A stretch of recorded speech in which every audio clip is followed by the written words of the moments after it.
So would you, when you ask people to vote for you, yes, are you asking them to vote for your candidate, or you're asking them to vote your party? they will vote the party and the candidate. But the candidate of a party is very important. And Ogboru's case is a hero for people of Delta State. Is a man that, and I'll give you an example, that he has iron cast integrity. He's never worked for government. I was the person that the presidency sent to him in 2006, offering him to sign him out if he could accept the job of the managing directorship of NDDC. Now, this is a job that Nigeria could almost slaughter people to take. When I went to him and I told him this, he says, what are you saying? Do you think I'm looking for money or something? You want people to destroy my integrity?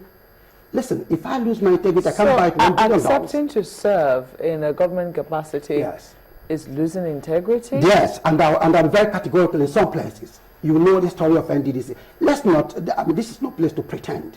Once you go to such places, they believe that you have gone there to make money. And then if you come out looking good in any way, you have stolen government money.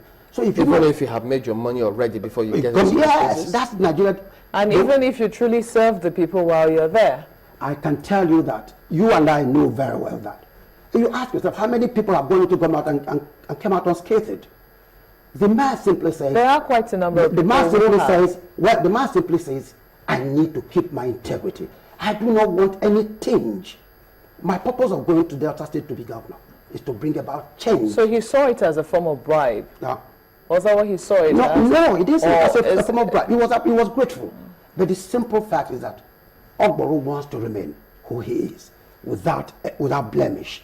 He does not want questions provoked about his integrity. But he's asking to serve the people, and yes, he's going to be leading the people of Delta State. How is his integrity going to remain? No, it's going to change because you will see the phenomenal change. That's number one. Number two, he is not interested.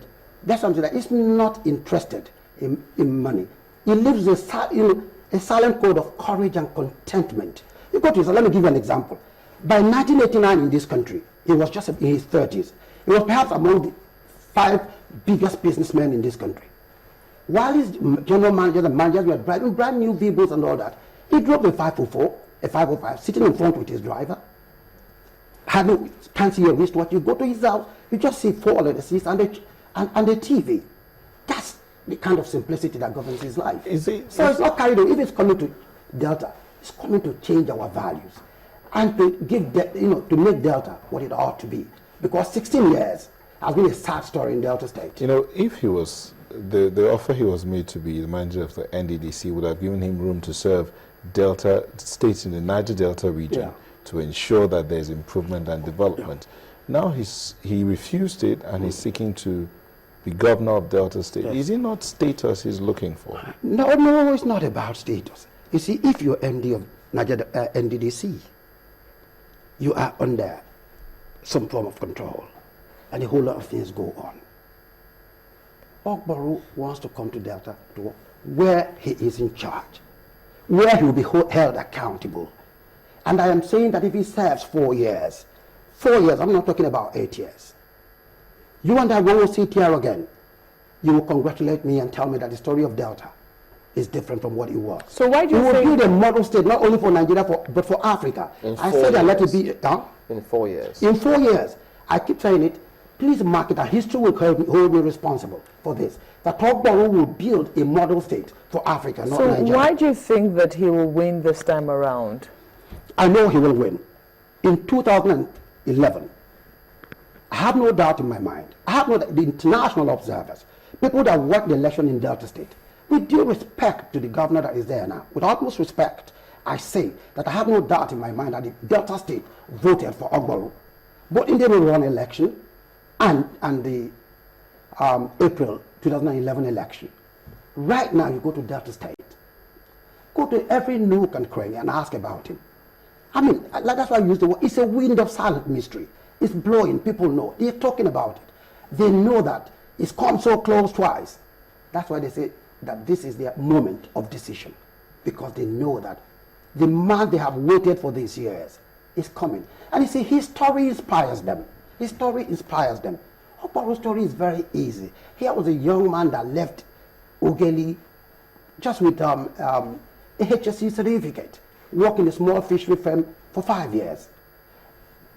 Moved out to set up his own, and within the next 10 years, he had become one of the biggest players in Africa. Now, I just want to know, though, how do you intend to appeal to voters in Delta North, for instance? How do you intend to get them to your side and see that, you know, this is not about where your man is from, but about what he can do? Yeah, this is very good because I'm from Delta North. So if I am here, that's what it means. You're not the candidate? I'm not a candidate, but we have been to Delta North. We were there yesterday in Asaba. What are your people saying then? Yeah. Of course, you cannot rule the fact that, you can't rule out the fact there are some sentiments about the fact that Delta Central has been there, Delta South has been there, it will turn. That is Nigeria. But you see, in Ogboru, they see a man that is not talking about tribe. Ogboru has no tribe. They see a person that's passionate about authentic change in Delta State, not sophistry. You get around, even royal heads, they know that this man is different. I agree that, I mean, it is good for Delta North to play a leading part this time. But you see, they can't ignore Ogboru. They see him as a pan-Delta dream. That's what he represents. They see a man that loves people because of who they are. Doesn't care about the tribe you belong. His scholarship goes round. He doesn't care as long as you're from Delta State and you're brilliant and you come to him. Listen, he doesn't know your name and you're from Delta State. And he sees your qualities. Ogboru is willing to go out of his way to ensure that your dreams are, realized. That is a fetching symbol of love and change in Delta State. And that's why everybody wants him. And when I say everybody, I mean 80% of Deltans think that this is our time, and we've got to get it this time around. 80%, you say? Yes, 80% I say. Because if you go to Delta South, the story is different. Now, before now, the governor was there from Delta South and all that. But I tell you that even then, Ogboru is not just an item for the people of Delta South. He is a protagonist of governance. The way to go. That's what he represents. So people are not even talking about party. Let me say this. Let me make this clear. People are not even discussing parties in Delta State. The man that came before was talking about PDP and people. What are you talking about? Yes, Ogboru is Labour Party. But Ogboru is pan-Delta dream. That's why they want him. Okay, so this weekend will be the big weekend, the biggest test. And so all the best to all of you. Zik Zulu Okafor is the Director of Media, Ogboru Campaign Organisation of Labour Party. So again, all the best. Thank you. We'll be back in just a moment. Don't go away.